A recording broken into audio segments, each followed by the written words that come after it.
and I have my speaker's chairs today, so I can save some time on my hips.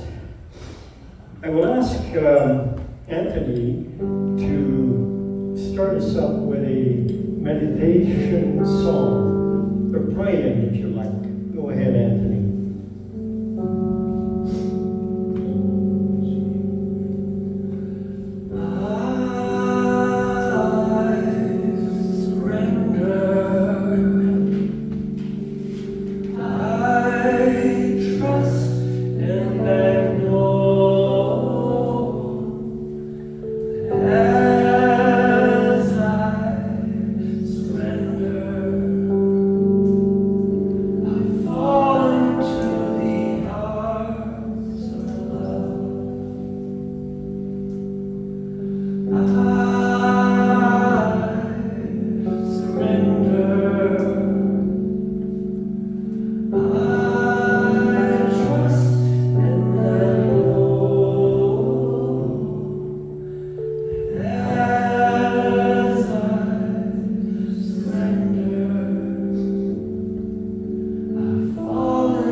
Listen to your heartbeat and know the divine intelligence that created this universe is all-knowing, all-seeing, and ever-present.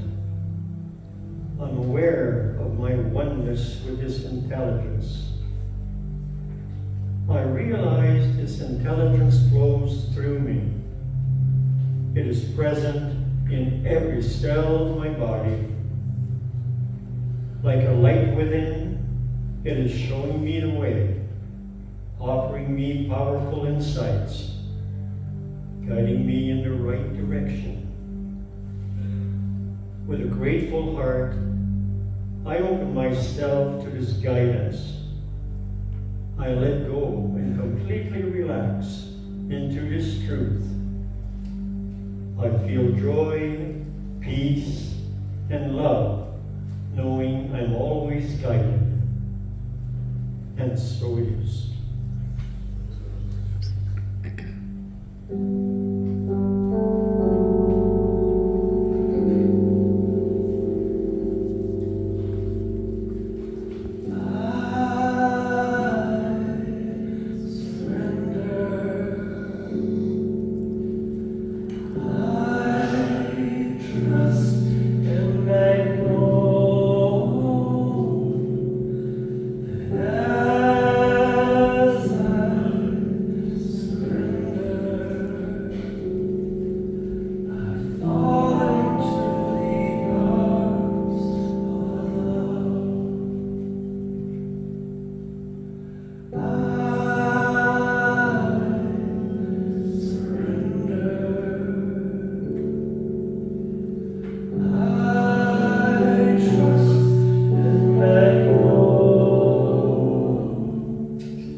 All right, my dear friends, let's come back to the room.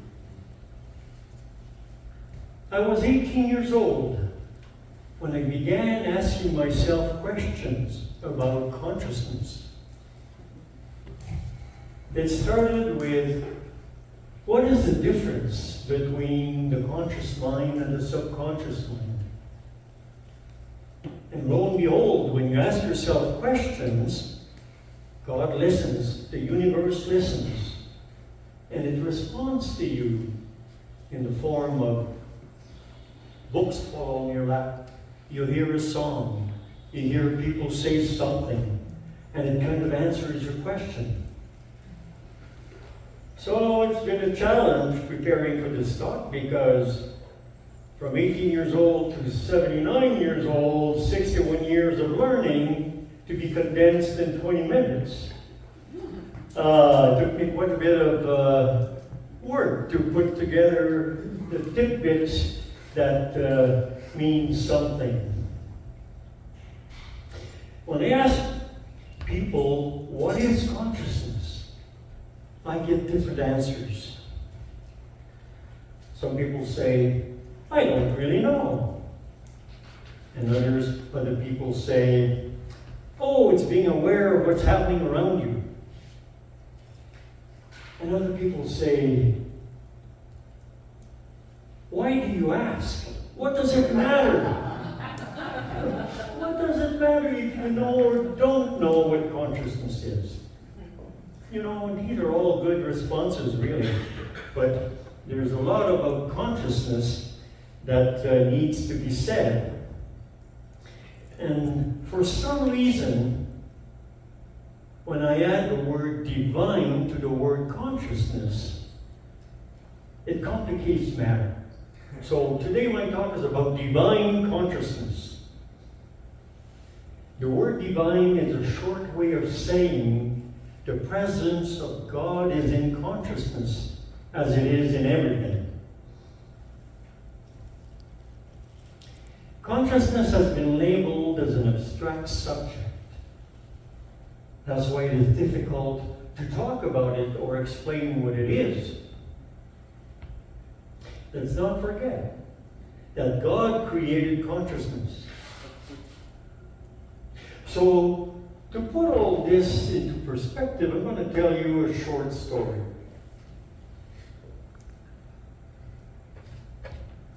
Once upon a time, there was a tribe that lived in the core of a rainforest. These people were born there. They grew up there, and they had no idea of any other world that existed beyond their known environment. So one day they're walking around collecting fruit for their daily meal when they came upon a clearing they had never noticed before. And in the middle of the clearing, there was a shiny white Cadillac. Can you believe it? Yeah. So they all thought, wow, that's a strange looking animal. Could be dangerous. Lance in hand, you know, they were ready to defend themselves. The leader of the tribe, being the bravest of them all, slowly approached the Cadillac, and they all followed, ready for defense. When the leader got close to the Cadillac, he dared put his hand on it. And oh my God, but nothing happened. The animal didn't move. So everybody else in the tribe gathered around the Cadillac. They all put their hand on it, touching it. They were amazed with the glass in the front and the back all around, when by accident somebody touched the door handle and the door came ajar. Whoa, the animal is moving. That was a sign of danger for them. But no, nothing was happening. So the leader opened the door of the car slowly and completely opened it. That was interesting. The next thing you know, members of the tribe figured out how to open the other 3 doors. And they're all looking inside of this animal. It's all white, and the smell of it. Wow, that was a pleasant smell, actually. You know, the smell of a new car. We all enjoy that. So they were in amazement at what they were discovering. Then the leader decided to sit himself in the driver's seat. Oh my goodness! But he wasn't being devoured by the animal. That was a strange thing. So they all felt safe about doing the same thing. The next thing you know, the car is full of the trade people. And they're touching the seat and the ceiling and the nice leather on the doors, and in amazement of what they were discovering. When somebody pushed a button on the dash, and the radio came on full blast with rock and roll. We will rock you. You've never seen people get out of the car so fast. The beast was alive. I hope you like my story. But I'm sure that you all have the imagination to continue the story with your own words and whatever was happening next.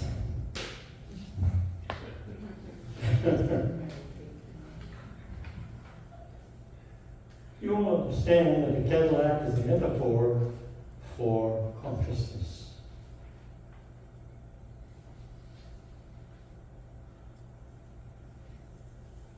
But we can at least admit being confused about the functions and the purpose of consciousness. That's a complicated matter. We all know that consciousness is real. But why was it created in the first place? Knowing that matters. The answer to this question is an invitation to explore the nature of consciousness. My search to understand consciousness took me back to the creation of planet Earth, way back. The first thing that God created was a field of energy that we call consciousness. And then God created a subfield of energy that we call the energy of duality and causality. That energy would govern everything on planet Earth. Now God was ready to create planet Earth. God created planet Earth with nature on the land, nature in the waters. And then God created the animal kingdom. Animals on the land, animals in the water, animals in the airspace above the planet. And then, God created spirits. We call those spirits souls.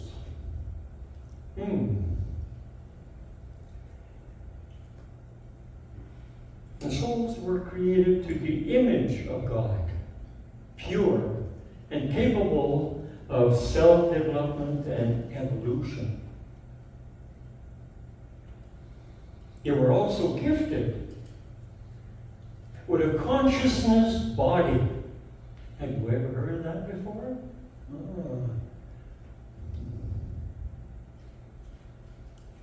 That body would serve them throughout their term on planet Earth. And we are all, each one of us, is a soul.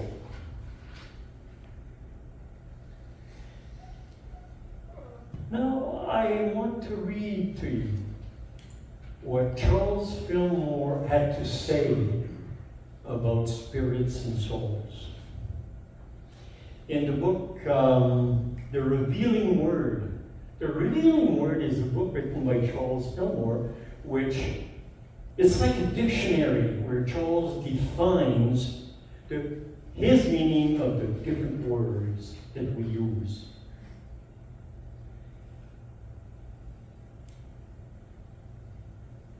On page 182, Charles Fillmore defines souls as man's consciousness.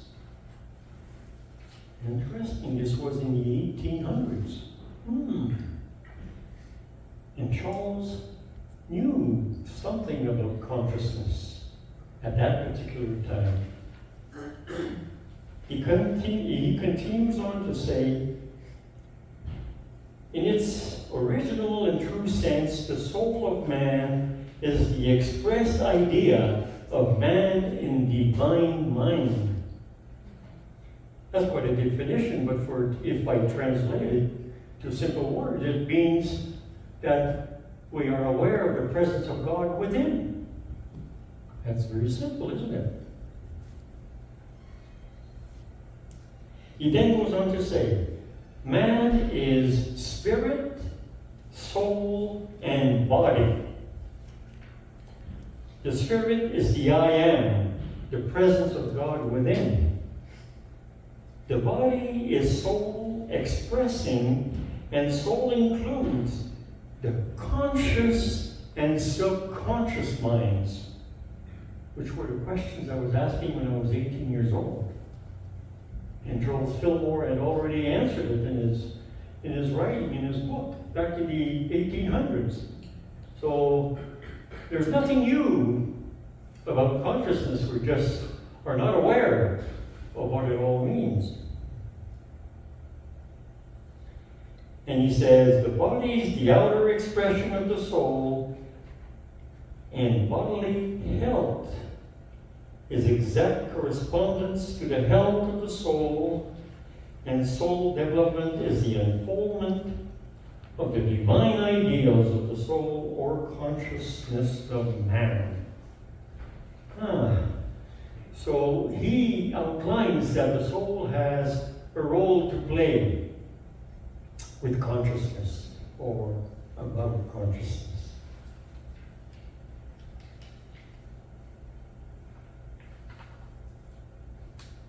I made a lot of notes because I wasn't sure how I wanted to deliver this or in what order.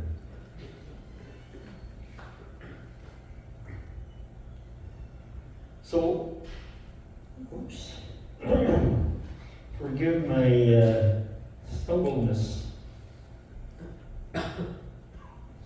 That's 61 years of learning condensed in 20, got me confused a little bit. So the content of his book, The Revealing Word, is going to be part of a spiritual toolbox that we're going to deliver handouts in the presentation of 5 classes that are upcoming in August. Another interesting fact is this. 1944 was a very special year. 1944 is when science started chasing the Fillmore ideas of the 1980s. It was about time, eh? Charles was already speaking about that in 1880 or in 1890, and then science caught up. Whoa, this man is making sense.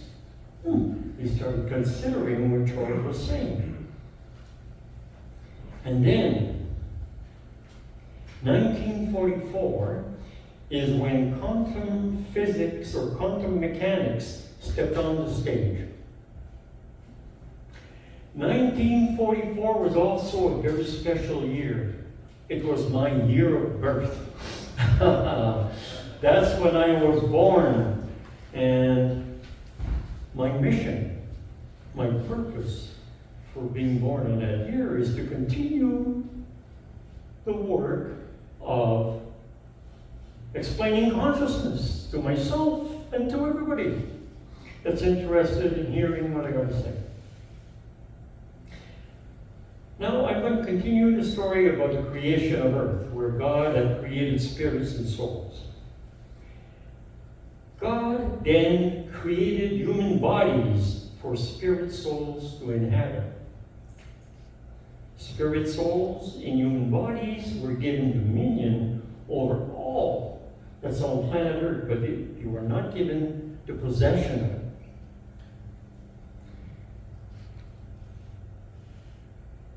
Spirit souls were given physical body through which they could experience life on planet Earth. That brings up the question, why do souls need a physical body to experience life on planet Earth? Brace yourself. Things are about to get interesting and complicated.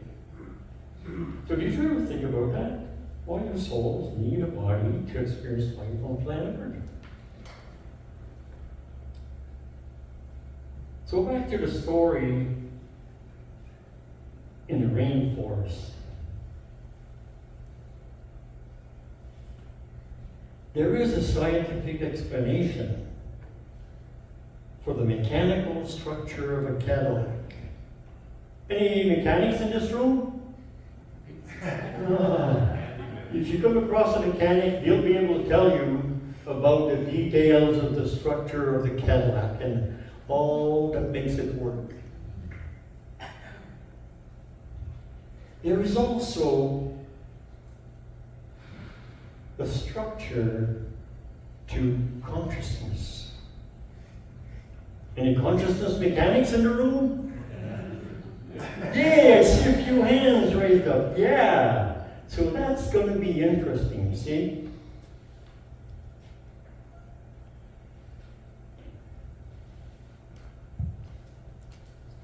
So, if you want to expand your mind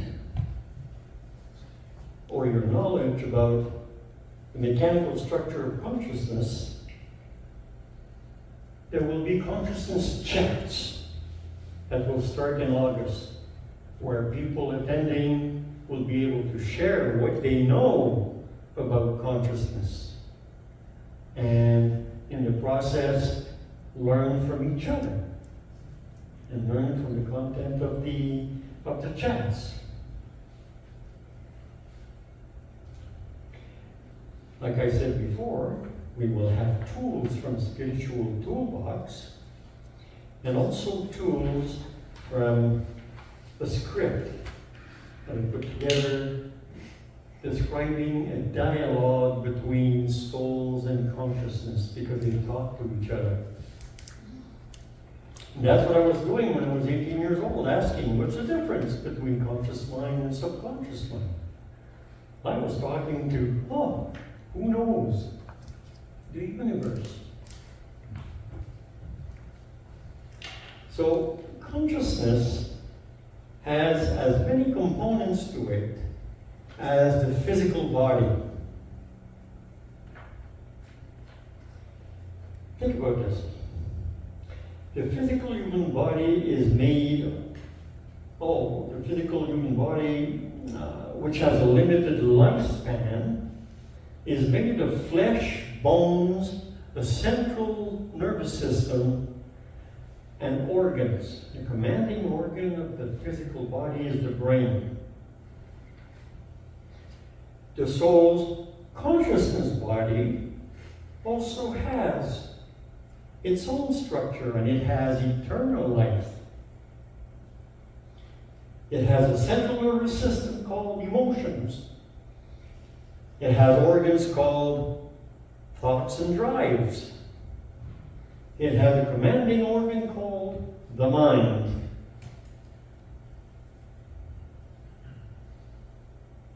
Is this teasing your curiosity? I hope it is. Who understands this concept will experience a leap in consciousness that will accelerate evolution. I am sure of it. It has an impact on mine and many people I know. So, if you're interested in consciousness chats, there is on the welcome table a place where you can leave your name, your email address, and the day that works best for you to attend the class in the evenings. And next week, we will decide which day we will be holding those classes and where. Depending on how many people want to attend, we will have to consider what venue is the best one to choose. All right. So once we decide which day we will hold the classes from 7 p.m. to 9 p.m., it will be announced in the newsletter on our website, and whomever left their email on the list will receive that information through their email. And you know what? I could spend days talking about consciousness, but I have to stop somewhere. I think today is about as much as I want to say, because once I start getting into the details, it's going to be done in classes, and then everybody needs to be involved with that. Thank you so much for listening.